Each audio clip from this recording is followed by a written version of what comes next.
तो फ्रेंड्स, जो हमारे पास लेस्टीन प्रोटीन हाइपोथेसिस थी, थ्योरी थी, इसको मैं समझाता हूँ आपको डायग्राम से। ये एक डायग्राम है आपकी बोर्ड की बुक में।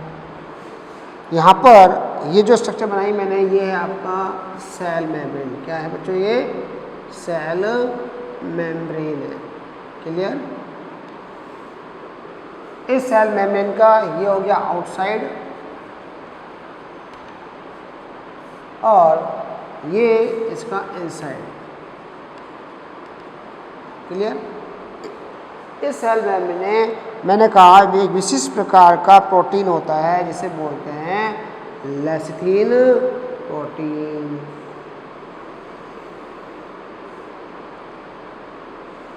ये प्रोटीन है इस टाइप से।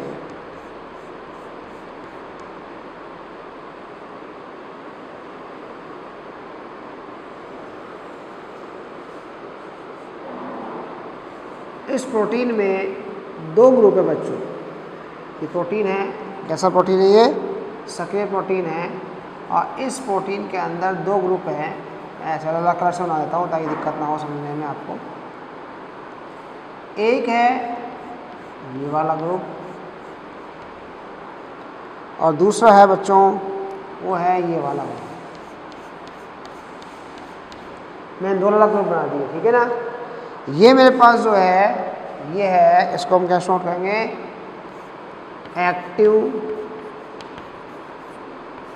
लेसिथिन।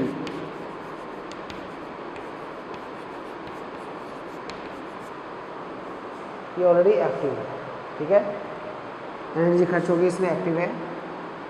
अब यहाँ पर ये दो ग्रुप है हमारे पास 1 और 2। ये जो होता है ग्रुप, ये लेता है बाहर से हमारे पास पॉजिटिव आयन। ये तो मैं बनाता हूँ प्लस आयन। और दूसरा जो होता है वो होता है बच्चों, ये होता है नेगेटिव आयन। दो आयन है मेरे पास, लेस्टीन है। तो सबसे पहले क्या होगा? ये दोनों आयन होंगे इससे बाइंड होंगे। किससे बाइंड होंगे? ये इससे बाइंड हो जाएगा और ये जो आयन है ये इससे बाइंड हो जाएगा। ओके, ये क्या है? एक्टिव लेसिथिन है। इसके दो ग्रुप हैं। इस ग्रुप को बोलते हैं, ऊपर वाले ग्रुप को हम लोग फॉस्फेट ग्रुप। क्या बोलेंगे? Phosphate group. और नीचे वाले बोलते हैं हम लोग Colin group. Clear? Phosphate negative होता है इसलिए पॉजिटिव होता है यार, ये पॉजिटिव होता है इसलिए नेगेटिव होता है, ठीक है। तो फॉस्फेट ग्रुप कैसा होता है? हमेशा पॉजिटिव होता है और ये क्या होता है? नेगेटिव। इसलिए अपोजिट आयंस को अपने साथ अटैच कर लेते हैं, ऊर्जा खर्च करते हैं, अपोजिट आयन जोड़ते हैं, तो ये बन जाता है लेसिथिन प्रोटीन आयन कॉम्प्लेक्स। बन गया? इससे पॉजिटिव जुड़ गया, इससे नेगेटिव जुड़ गया। तो बहुत सारे पॉजिटिव पड़े मेरे पास। यहाँ पे मान लीजिए पॉजिटिव आयन्स हैं इस टाइप से, यहाँ पर ये नेगेटिव आयन्स हैं और ये जुड़ गए। अब क्या होगा बच्चों? ये जो प्रोटीन था ये मूवमेंट करेगा अंदर की ओर, कर लेगा। यहाँ पर एंजाइम होता है लेसिथिनेज।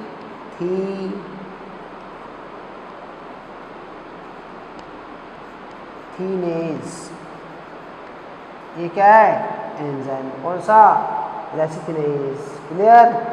इस एंजाइम की उपस्थिति में ये दोनों ग्रुप है वो टूट जाएंगे। कैसे? ये ग्रुप हो जाएगा अलग ऐसे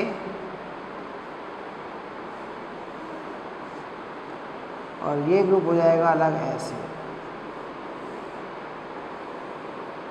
हो गए? इनके बीच में डिवीजन हो गया। तो ये ग्रुप कौन सा था मेरे पास? पीजी फॉस्फेट ग्रुप था। और ये ग्रुप कौन सा था मेरे पास? नीचे वाला वो था कॉलिन। कौन सा था ये? दोनों ही अलग अलग हो गए। जैसे ही अलग हुए, डिसोसिएट हुए, अलग हुए, तो क्या होगा? इसने तो यहाँ पर रिलीज कर दिया पॉजिटिव आयन, ये रिलीज कर दिया यहाँ पे ऐसे, और इसने रिलीज कर दिया यहाँ पर बच्चों नेगेटिव आयन। तो आयन बाहर से चले गए, आयनों का मूवमेंट हो गया, ions are move outside to inside. लेकिन एक बार ही हुआ तो कैसे होगा, इसके बाद ये जो ग्रुप होते हैं दोनों, ये और ये फोस्फेट ग्रुप होते हैं, वापस से जुड़ते हैं, ठीक है, और ये बनाएंगे यहाँ पर एसिटाइल कोलिन। क्या बनाएंगे, एसिटाइल कोलिन बनाएंगे, और ये एसिटाइल कोलिन क्या होगा, वापस से लेसिथिन का फॉर्मेशन कर देगा, ठीक है। तो इसके लिए हमारे पास दो प्रकार के एंजाइम की आवश्यकता होती है। एक होता है हमारे पास एस्ट्रेज और दूसरा होता है एसिटाइलेज। तो मैंने लिखा था वहाँ पे, देखो लिखा हुआ है एसिटाइलेज और एस्ट्रेज, दो एंजाइम होते हैं, कोलिन एसिटाइलेज और कोलिन एस्ट्रेज। इन दोनों एंजाइम की प्रेजेंस में दोबारा बन जाता है, बन गया, फिर आयन लेगा, फिर ब्रेक होगा, फिर आयन छोड़ेगा, तो बार बार प्रोसेस लगातार चलता रहता है, ठीक है। तो यहाँ पे एंजाइम होगा एस्ट्रेज, उनको ब्रेक करने वाला, एस्ट्रेज एस्ट्रेज उसको पुनः वापस से फॉर्म कर देता है, क्या, एस्ट्रेज एंजाइम फॉर्म करने पर ये वापस आयन एब्जॉर्ब करेगा, and then they are continue movement outside to inside.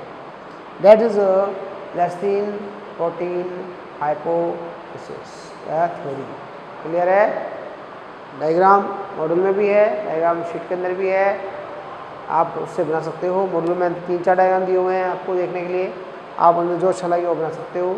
आपकी बोर्ड की बुक के अंदर भी डायग्राम है इसका, वो आप चाहे तो वो बना सकते हो।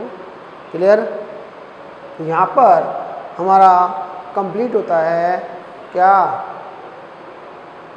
आपका ion absorption, mineral ion absorption by the active and passive process. Okay, clear. तो बच्चों अभी हमने पढ़ा था कि आयन एब्जॉर्प्शन की क्रियाविधि। तो आयन एब्जॉर्प्शन की क्रियाविधि में हमने पढ़ा था पैसिव और एक्टिव दो प्रकार के आयन एब्जॉर्प्शन होते हैं, लेकिन कुछ कारक भी होते हैं जो आयन एब्जॉर्प्शन की क्रियाविधि को प्रभावित करते हैं। तो हमने यहाँ बात कर रहे हैं जो फैक्टर होते हैं जो आयन एब्जॉर्प्शन की क्रियाविधि को प्रभावित करते हैं, वो कारक कौन कौन से हैं, ठीक है। तो ये क्या हुआ हमारे पास, आयन अवशोषण को प्रभावित करने वाले कारक, क्या बोल सकते हैं इनको, आयन अवशोषण को प्रभावित करने वाले कारक। ओके, इनमें क्या है, इनके लिए कुछ कारक है, जैसे मैंने भी लगा तापमान होता है। तो अवशोषण की जो दर होती है वो तापमान के समानुपाती होती है, डायरेक्टली प्रोपोर्शनल होती है। इसका मतलब क्या हुआ कि हम जब टेम्परेचर बढ़ाते हैं तो अवशोषण की दर भी बढ़ती है। क्लियर है, पर अप टू लिमिट, ये नहीं आप टेम्परेचर 100 डिग्री ले जाओ तो बढ़ेंगे नहीं। एक पर्टिकुलर तापमान पर जब हम बढ़ाते हैं, टेम्परेचर इंक्रीज करते हैं कोशिका के अंदर, तो हमारे पास आयन अवशोषण की दर भी क्या होती है, बढ़ जाती है, ठीक है। दूसरा बात करते हैं बच्चों लाइट की, प्रकाश की।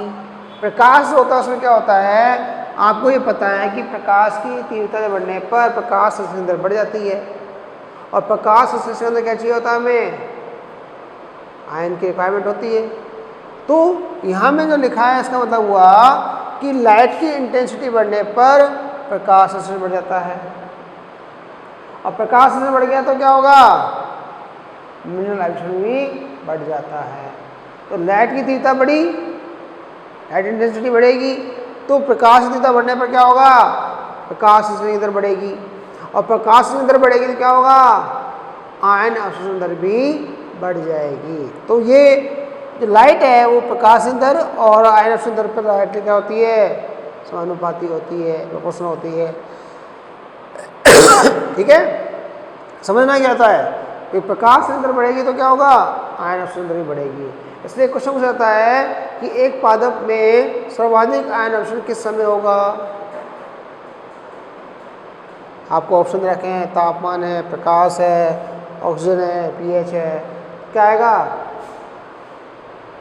कब होगा, या समय दे दिया जाए, मॉर्निंग में, आफ्टरनून में, इवनिंग में, तो आफ्टरनून में। कि प्रकाश संश्लेषण दर कहाँ होती है, दोपहर में होती है, इसलिए क्या होगा आयन उत्सर्जन दर भी क्या होगी, दोपहर में ज़्यादा होगी। ठीक है ना। तीसरा रखा है O2 की जो नॉर्मल कंसंट्रेशन हमारे पास है उसमें वो नॉर्मल रूप से होता ही है हमारे पास, लेकिन यदि O2 की कंसंट्रेशन कम कर दिया जाए तो अवशोषण दर भी क्या होती है, घट जाती है। तो O2 कम करने पर दर बढ़ जाती है, घट जाती है, और O2 बढ़ाने पर नॉर्मल लेवल से हम O2 बढ़ाते हैं तो क्या होगा, दर बढ़ जाती है, क्योंकि अवशोषण दर बढ़ गई तो क्या होगा, आयन अवशोषण दर भी बढ़ जाती है। फिर पीएच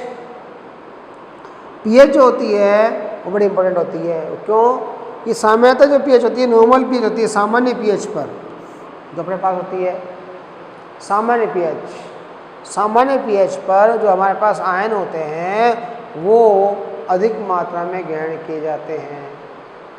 तो मृदा में पीएच सामान्य क्या होती है, क्षारीय पीएच होती है। ठीक है, अम्लीय पीएच होती है, अम्लीय पीएच बहुत सी जगह अम्लीय पीएच होती है, खेतों में मृदा होती है अम्लीय पीएच होती है, कुछ जगह क्षारीय होती है, तो मेनली अम्लीय पीएच होती है। तो यह कहा गया है कि सामान्य पीएच जो होती है उस पीएच पर आयन जो है अधिक मात्रा में तीव्र गति से अवशोषित किए जाते हैं, परंतु एल्कलाइन पीएच के अंदर वो दिक आयन और त्रिक आयनों को ग्रहण करती हैं, बाइवेलेंट और ट्राइवेलेंट आयनों को अधिक ग्रहण करती हैं। मोनोवैलेंट आयन है जैसे K+ है, H+ जो आयन होते हैं हमारे पास, उनको हम लोग क्या करते हैं, सामान्य रूप से ग्रहण करते हैं। लेकिन अगर दिक आयन और त्रिक आयन हमारे पास हैं, डाइवेलेंट और टेट्रावेलेंट हैं, तो उनको हम लोग क्या करते हैं, तीव्र गति से ग्रहण करने के लिए क्या चाहिए होती है, हमें एल्कलाइन पीएच की आवश्यकता होती है। क्लियर है। तो पीएच का प्रभाव हो गया। फिर आते हैं लास्ट में interaction of the other ion, दूसरे आयन की प्रतिक्रिया। मतलब एक आयन के कारण दूसरे आयन का जो आवागमन है, जो अवशोषण है, वो घट जाए या बढ़ जाए, इसे बोलते हैं interaction of the other ion. जैसे यहाँ पर K+ आयन जो होता है, K+ आयन की पोटेशियम आयन जो होता है उसकी उपस्थिति के कारण कैल्शियम और मैग्नीशियम आयन जो होता है उनका क्या होता है, अवशोषण दर घट जाती है।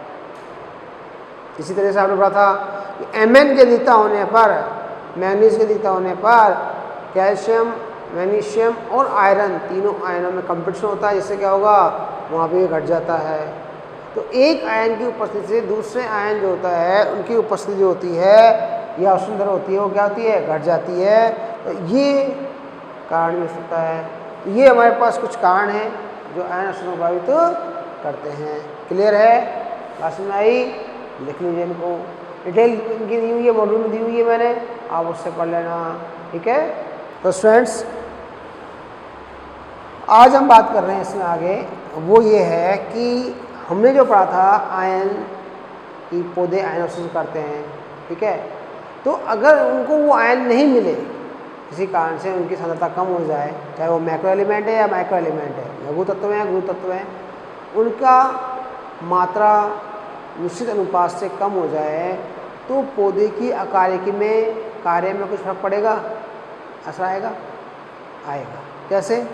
तो हम जो यहाँ बात कर रहे हैं, जो आपकी NCERT बुक में दिए हुए हैं, वो है कि डिफिशियंसी सिम्टम्स क्या होते हैं और कौन कौन से डिफिशियंसी सिम्टम कॉमन रूप से पाए जाते हैं। तो मैंने ऊपर हेडिंग डाला हुआ है कॉमन डिफिशियंसी सिम्टम।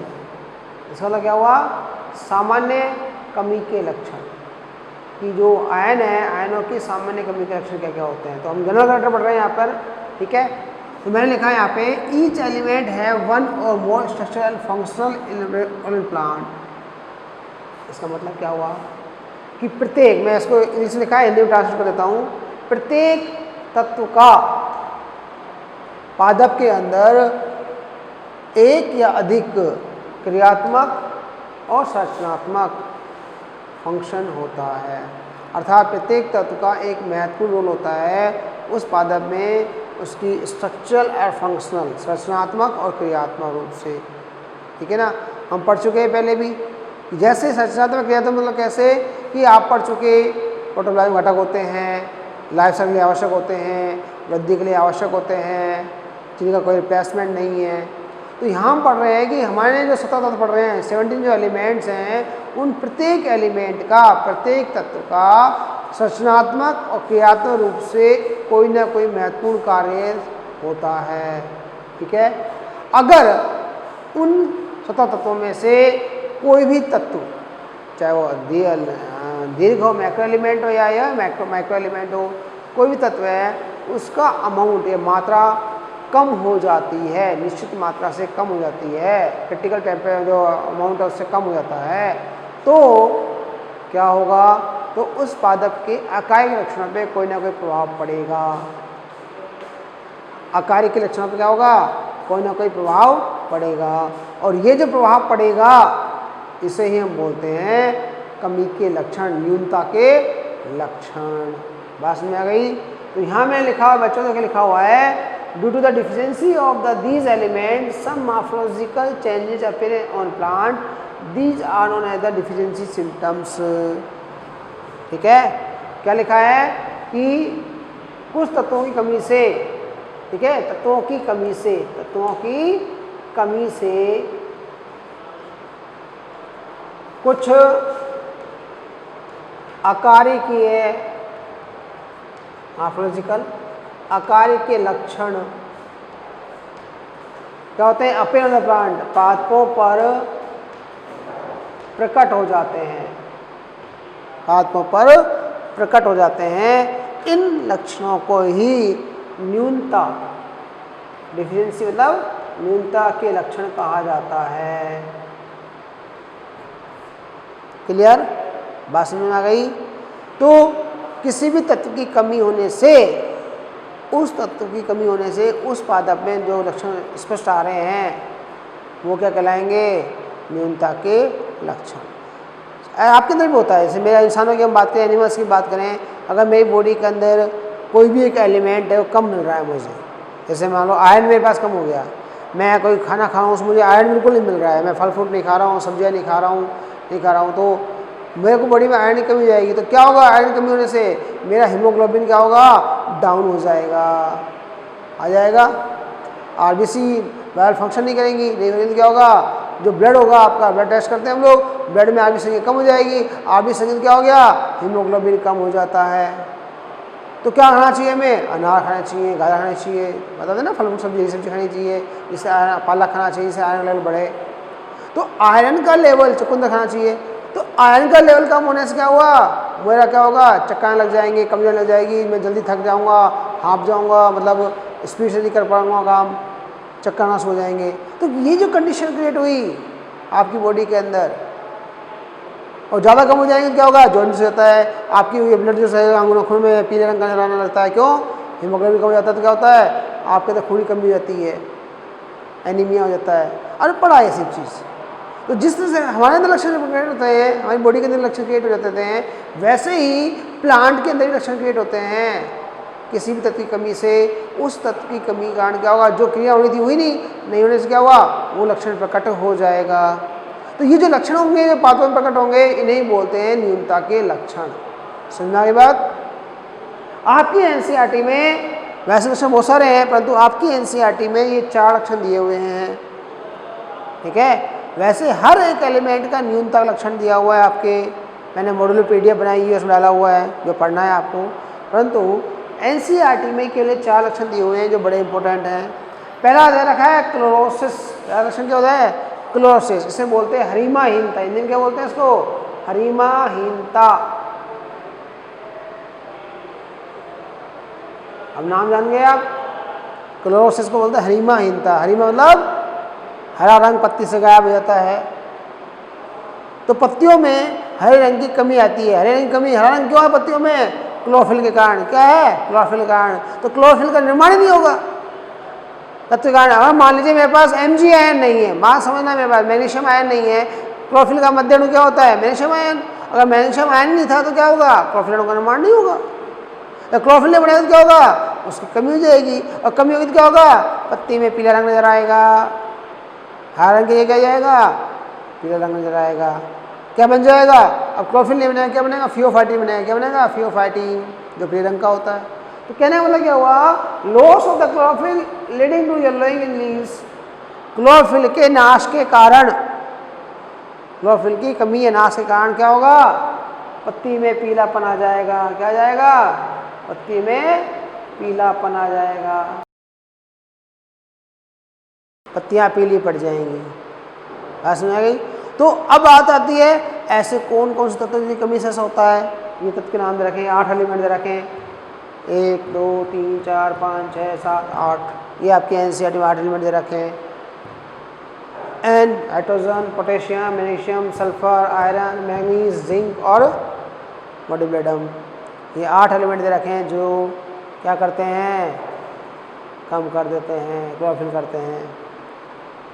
दूसरा दे रहा है आपका नेक्रोसिस। दूसरी बीमारी कौन सी है? नेक्रोसिस। लक्षण कौन सा है? इसे हिंदी में बोलते हैं ऊतक क्षय। ऊतक क्षय, ऊतक और क्षय, क्षय मतलब नष्ट होना, ऊतकों का नष्ट होना। इसके कारण क्या होता है? कुछ तत्वों की कमी कारण पत्तियों में ऊतक क्षय हो जाता है, अर्थात पत्तियां जो होती हैं वो कटी फटी होती हैं, इनमें गड्ढे बन जाते हैं, छेद बन जाते हैं पत्तियों में, उसे बोलते हैं ऊतक क्षय। ऊतकों का नष्ट होना, मर्दूत के ऊतकों का नष्ट होना ऊतक क्षय कहलाता है। तो डेथ ऑफ टिश्यू, क्या बोल सकते हैं इसको? Death of tissue. मेनली कहाँ होता है साहब? पत्ती में होता है, ठीक है। और इसके लिए जिम्मेदार आयन कौन से हैं? कैल्शियम, मैग्नीशियम, कॉपर और पोटेशियम। ये इसके लिए जिम्मेदार आयन दे रखे हैं आपके एनसीईआरटी में।